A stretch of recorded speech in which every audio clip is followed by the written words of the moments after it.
Mayong adlaw sa ako ang mga listeners nga mga supporters sa ato ang channel nga Pataka TV.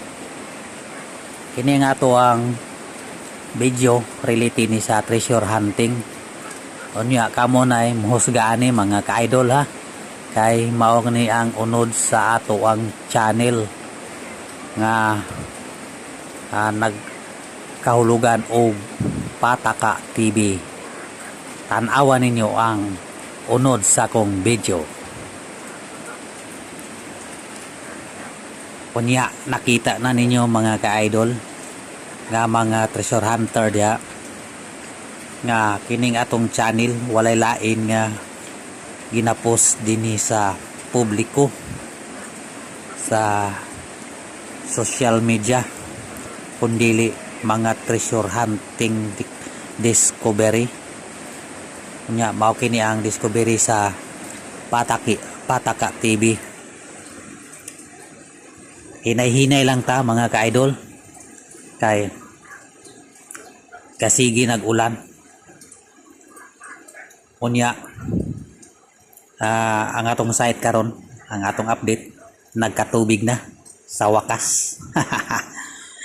Doble purpose ni siya mga ka-idol. Kay kung temprano na to makitan ang atong ginapangita, ato na sad kini siyang i-develop mga ka-idol. Kay naa na may tubig nga ning gawas sa atong digging spot. Ang una natong purpose ani mga ka-idol, kuhaon nato ang items sa ilalom nga gitaguan sa mga Haponis. Nya ang ikaduha natong purpose mga ka-idol, pagkahuman sa ato ang pag siyasat sa ilalom, kung makita na nato ang atong gipangita sa ilalom, ato na sad kini siyang simintohon. Sitingan dayon nato siya og hollow block. Kay himuon na sad nato siyang balon. Unya tamna nato og makina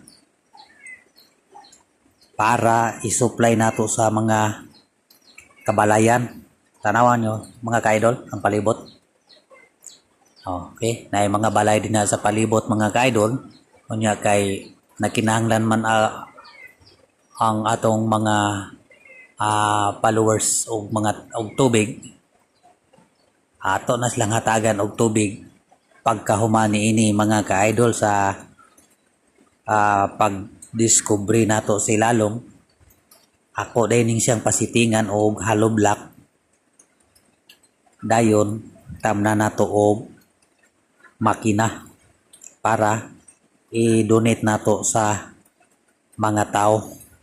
Mao ning akong ingon ninyo mga ka-idol nga double purpose ang ato ang gihimo. Og wala mo laing na makita nga nakahimo nini mga ka-idol nga ang digging spot double purpose dinhi lang sa ako ang channel nga nag-inusara ang Pataka TV. Mao na nga daghang salamat sa nilantaw ni akong video og mag-share ni akong video para makakuha sad mo og gamay nga pagtulunan gikan kanako. Kay ako lang ang naghatag og impormasyon sama niini mga ka-idol nga double purpose ang atong gihimo. Ang una, kuhaon nato ang butang nga naa dinha sa ilalom. Ang ikaduha, kung makuha na nato ang butang, himuan dayon nato siya og hollow block. Nakaready na ang atong hollow block mga ka-idol. Unya ato ni siyang tamnan og makina para atong i-donate sa mga balay sa tao ang tubig para dili sad siya masayang mga ka-idol. Okay, og di na lang nako daghanon ang akong sugilanon. Padayon lang mo sa paglantaw ni nakong mga video nga i-post kada adlaw tungod kay wala tay laing video nga gikuha, gipukusan kundili ang treasure hunter activity mga ka-idol. Okay, daghang salamat ug maayong adlaw sa tanan.